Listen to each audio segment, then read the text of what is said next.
రేపు August 24th Kolkata birthday అని celebrate చేస్తారు. కానీ షాకింగ్ ఏంటంటే ఈ బర్త్డే డేట్ ని 2003 నా కోల్కతా హైకోర్టు రిజెక్ట్ చేసింది. అసలు ఎందుకు రిజెక్ట్ చేసింది, కోల్కతాకి ఈ డేట్ ఎలా వచ్చిందో ఈ వీడియోలో చూద్దాం.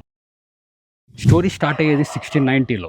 ఆగస్ట్ 24, 1690 జాబ్ చార్నోక్ అనే ఈస్ట్ ఇండియా కంపెనీ ఆఫీసర్ ఇప్పుడు కలకత్తాకి చెందిన సుతానుతి అనే ప్లేస్ కి వచ్చారు. సో ప్రపంచానికి మన కలకత్తాని పరిచయం చేసిన రోజుగా ఇది నిలిచిపోయింది. అప్పటి నుంచి ఆగస్ట్ 24th కోల్కతా బర్త్డేని సెలబ్రేట్ చేసుకుంటారు. కానీ ఇక్కడే ఒక ట్విస్ట్ ఉంది. కలకత్తాని చార్నోక్ డిస్కవర్ చేయలేదని, అసలైన రోల్ ఏం లేదని చాలా మంది నమ్మారు. ఈస్ట్ ఇండియా కంపెనీ రాకముందు మనకి 3 సెటిల్మెంట్స్ సుతానుతి, కాలికతా, గోవిందాపూర్ ఉన్నాయని, ఈ 3 సెటిల్మెంట్స్ తర్వాత ఈస్ట్ ఇండియా కంపెనీ వచ్చి విలేజెస్ ని కంట్రోల్ చేసిందని చాలా మంది నమ్మారు. అండ్ సబర్నా రాయ్ చౌదరి ఫ్యామిలీ ఈ జడ్జ్మెంట్ లో ఇంపార్టెంట్ రోల్ ప్లే చేసిందని చాలా మంది చెప్తున్నారు. 2003లో ఈ మ్యాటర్ కోల్కతా హైకోర్టు కి వెళ్ళింది. కోర్ట్ హిస్టారికల్ ఎవిడెన్స్ ని ఎగ్జామిన్ చేసి ఆగస్ట్ 24 కోల్కతా బర్త్డే లా సెలబ్రేట్ చేయొద్దు అని చెప్పారు. దీంతో పాటు జాబ్ చార్నోక్ సిటీ ఫౌండర్ అని అనలేమని చెప్పింది. సో ఇప్పుడు ఆగస్ట్ 24 అనేది కోల్కతాకు ఒక హిస్టారికల్ డే, కానీ అఫీషియల్ గా ఇది కోల్కతా సిటీ బర్త్డే అని చెప్పలేమని హైకోర్టు చెప్పింది. సో ఈ కోల్కతా బర్త్డే హిస్టరీని మీ ఫ్రెండ్స్ అండ్ ఫ్యామిలీకి షేర్ చేయండి. మళ్ళీ కలుద్దాం.